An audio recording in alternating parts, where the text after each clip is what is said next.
কাজল, বোন আমার, কোথায় তুই? রাস্তাঘাটে এত লোক আমাকে ভাইয়া বলে ডাকে, তাদের কারো ডাক তোর মতো মিষ্টি আপন করা ডাক নয় রে বোন।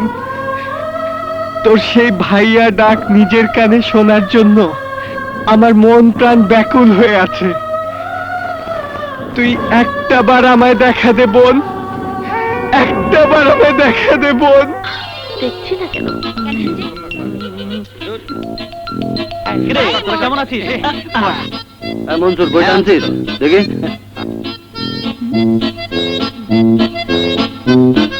হাই, তুমি এখানে, আর আমি তোমাকে কত জায়গায় খুঁজেছি। আরে তুমি না আমাকে এখানে থাকতে বললে। আসলে আজ আমার মনটা ভালো লাগছে না, তাই ক্লাস করব না। তোমাকে নিয়ে সারা শহর ঘুরবো আর মজা করব। কি যাবেন আমার সাথে? অবশ্যই যাব, তোমাকে নিয়ে জাহান্নামে যেতে রাজি আছি। বলো কোথায় যাবে? তুমি আমাকে যেখানে ইচ্ছে নিয়ে চলো। আজ আমরা হারিয়ে যাব দূর অজানায়। সত্যি কাজল, আমি ভাবতে পারছি না তুমি আমাকে এত পছন্দ করো। তোমার কথা শুনে খুশিতে আমি পাগল হয়ে যাচ্ছি। I love you Kajal, I love you.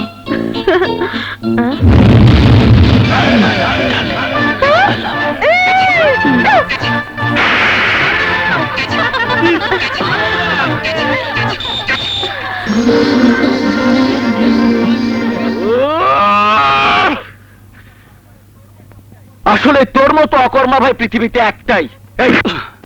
তোর তো দেখছি চড় থাপড় কিল খুশি খাওয়ার জন্য জন্ম হয়েছে। আমার বুঝতে আর বাকি নেই, রাজকন্যা রাজত্ব দুটোই চোখের সামনে দিয়ে অন্য কেউ দখল করে নেবে। আমি শুধু দেখবো আর বসে বসে বিচি কলা খাবো। শোনো ভাইজান, তুমি আমাকে কাজলের চোখে হিরো সাজাতে চেয়েছিলে বলেই কিছুই করতে পারিনি। আর আমার কি হিরোর মতো চেহারা যে হিরো হবো? এবার আমি হিরো থেকে ভিলেন ডনের মতো এন্টি হিরো হয়ে যাব। কাজলকে ভিলেন ডনের মতন এমন একটা কিছু করে দেব যে মিসেস মমতা চৌধুরী আমার সাথে কাজলের বিয়ে দেওয়ার জন্য তোমাকেই খুঁজবে। এরা হচ্ছে আমার ভাইয়ের মতো কথা।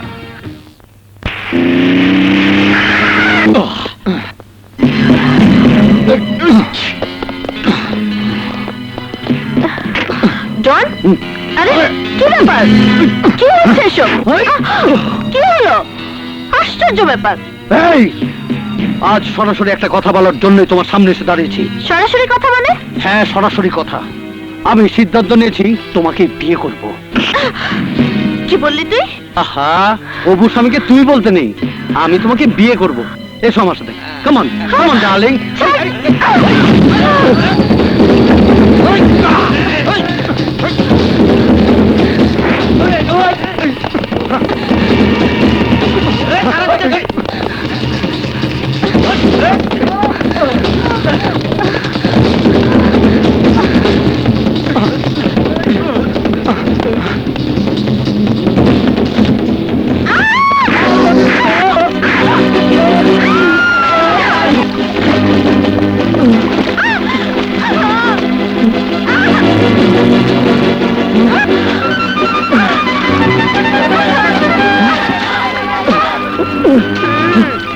আরে এই বড় লোকের মেয়ে, এই বয়সের চোখের মাথা খেয়েছিস? আরে দিলি তো আমার সব সর্বনাশ করে। বিশ্বাস করুন, আমি ইচ্ছা করে আপনাকে, মানে আমাকে কিছু গুন্ডা তাড়া করেছে। ও মাই গড, আবার সেই নাটক? দেখুন, আপনি বুঝতে পারছেন না, আমার প্রচন্ড বিপদ। প্লিজ আমাকে হেল্প করুন, প্লিজ। তাই না? কিরে, কাদার ভিতরে গেছেন গেছেন, আমার একটু সুযোগ দে।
থ্যাঙ্কস।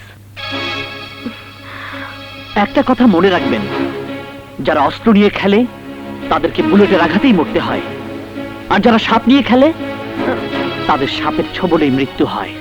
এখনো সময় আছে, নিজেকে বদলান।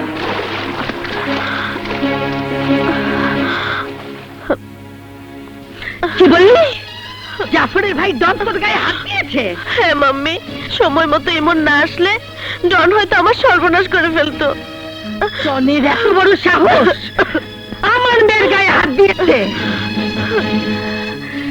এর শাস্তি ওকে পেতেই হবে। মমতা চৌধুরী মিলে প্রবেশ করার আগেই গোডাউন থেকে সমস্ত মাল সরিয়ে ফেলতে হবে।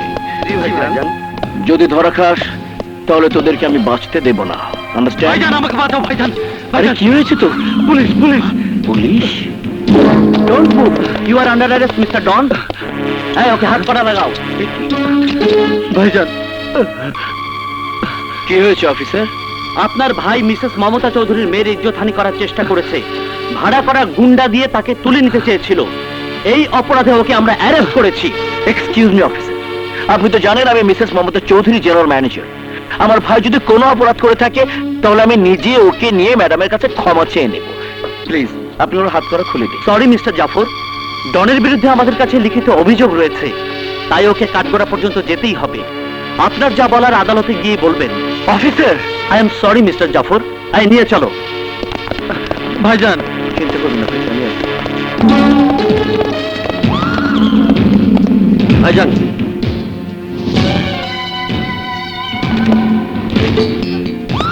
তোরা ভাবিস না, আমি ডনকে ছাড়ানোর ব্যবস্থা করছি। আমি অবাক হয়ে যাচ্ছি, আমার মেয়েকে যে লম্পট রাস্তার মধ্যে ইজ্জত নষ্ট করতে চেয়েছিল তাকে থানা থেকে ছেড়ে দেওয়ার জন্য আমাকে অনুরোধ করতে এসেছেন? ম্যাডাম, ও আমার ছোট ভাই, খুব আদরের ছোট ভাই। আমি আপনাকে কথা দিচ্ছি ম্যাডাম, এমন কাজও আর জীবনে কোনোদিন করবে না। আর একটা কথা না বলে দরজা খোলা আছে, বেরিয়ে যান।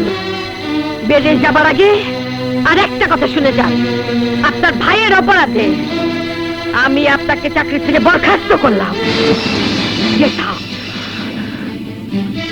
আপনি কিন্তু আমার ডিসিশনটা নিয়ে বড় বেশি ভুল করলেন ম্যাডাম। কি বলতে চাও তুমি? আমাকে ভয় দেখাতে চাও? আমাকে ভয় দেখাতে চাও? আশরাফুল, জলিল! জি ম্যাডাম। ওকে ঘাড় ধাক্কা দিয়ে বের করে দে। ওদের সেই সাহস হবে না ম্যাডাম, আমি নিজেই চলে যাচ্ছি। আমি আবারও বলে যাচ্ছি, বড় বেশি ভুল করলেন ম্যাডাম, বড় বেশি ভুল। আসসালামু আলাইকুম।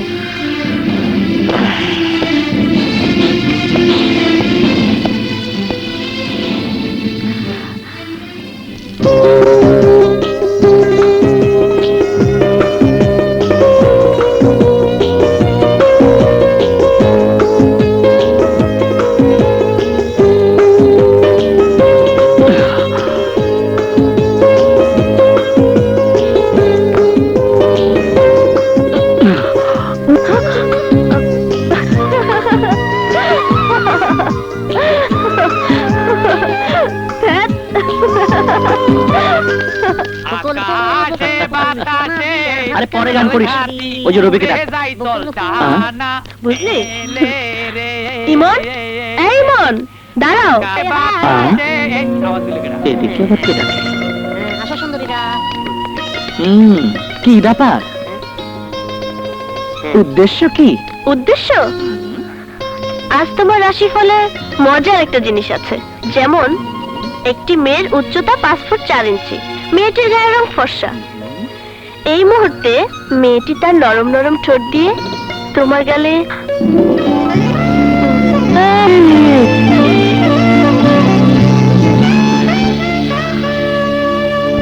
না না, এক গালে চুমু খেলে তো বিয়ে হবে না।